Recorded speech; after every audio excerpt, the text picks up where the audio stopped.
আচ্ছা, আমি আগের ভিডিওতে বলেছিলাম যে এই ভুলটা করো না, তো এটা ভুলের কিছু নেই, অ্যাজ ইউ উইশ। আমি জাস্ট তোমাদেরকে একটা ভালো টিপসই দিলাম, সেটা তোমরা যেভাবে নেবে, নেগেটিভ ভাবে ইয়া পজিটিভ ভাবে, যাই হোক ছাড়ো। আমি কিছু জনের কাছে শুনেছিলাম যে কি এমন সমুদ্র আরতি হয়, একটা লোক জাস্ট প্রদীপ নিয়ে এইরকম এইরকম করতে থাকে, জাস্ট বাট যে আমাকে বলেছিল তার বলাটা ঠিক হয়নি। যতই একজনই করুক বা অনেকজনই করুক, সেটা আরতিই তো হলো। হ্যাঁ, তবে বানারসের মতো কম্পেয়ার করা যাবে না, কারণ বানারসের মতো যদি সব জায়গায় হতো তাহলে কি আর বানারসে হতো। তো যাই হোক, সমুদ্র আরতিটা না দেখতে খুবই ভালো লাগছিল। ওদের করার যে স্টাইল, তার আগে যে গান গাওয়া, সবগুলোই কিন্তু খুবই ভালো লাগছিল। আর আমরা এটা দেখার জন্য মোটামুটি আধ ঘন্টা দাঁড়িয়েছিলাম। আর তোমরাও যদি এই সমুদ্র আরতি দেখতে যাও তাহলে স্বর্গদুয়ার বিচের কাছে ঠিক সন্ধে 6টায় পৌঁছে যেতে হবে। ওখানে তোমরা ভিড় দেখে বুঝে যাবে যে এবার আরতি স্টার্ট হবে। আর আগের ভিডিওতে তো আমি বলেইছিলাম যে এটা শ্মশানের ঠিক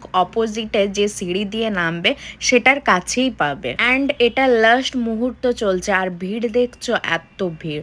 তারপরে আমাদের যেহেতু এটা লাস্ট দিন ছিল, তাই আমরা ভাবলাম এবার বাড়ির জন্য কিছু তো কিনতে হবে। পুরী এসছি, পুরীর স্মৃতি তো নিয়ে যেতেই হবে। আর আমরা আগের দিন অনেক কিছুই দেখে রেখেছিলাম, বাট সেই দিনের জিনিসগুলো আর আমি খুঁজে পাইনি। আর এদের কাছে মিষ্টি মাস্ট খাবে। আমি যেহেতু মিষ্টি খাই না, তাই ট্রাই করে দেখালাম না। আর এই যে দেখছো আমার কত প্রতিভাবান ভাই, আমি লিপস্টিক লাগিয়েছিলাম বলে ওরা আমাকে ট্রাই করে দেখিয়ে দিচ্ছিল, লে দেখ শাকটা বাজছে কি বাজছে না। কিন্তু ওদের শাক বাজানো দেখে আমাকে আবার ট্রাই করতে হলো, কারণ তো ওরা তো বাজাতেই পারছিল। আর ভাই আমাকে বলছে নে নে দেখ দেখ আমি কত কিছু নিয়েছি, এগুলো ভিডিও নে। আর দেখো, পুরীর স্মৃতি বলতে এই শাক, তারপর এই জগন্নাথ বাবার যে মূর্তিগুলো হয়, এগুলো তো নিয়ে যেতেই হবে। আর আমার সাথে সাথে এরাও কিন্তু অনেক কেনাকাটা করছিল আর আমাকে বলছিল নিয়ে দেখা।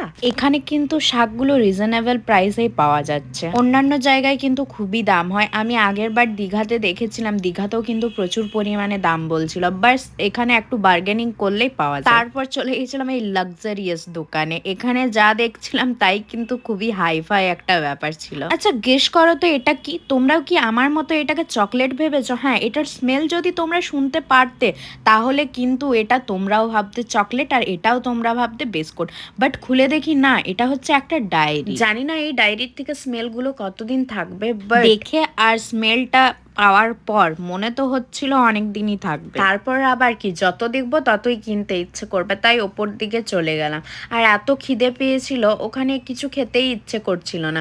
তারপর গেলাম মিও এমোরে। আর মিও এমোরে যে আমার কপালটা এতটাই খারাপ যে অর্ধেক জিনিস শেষেই হয়ে গিয়েছে।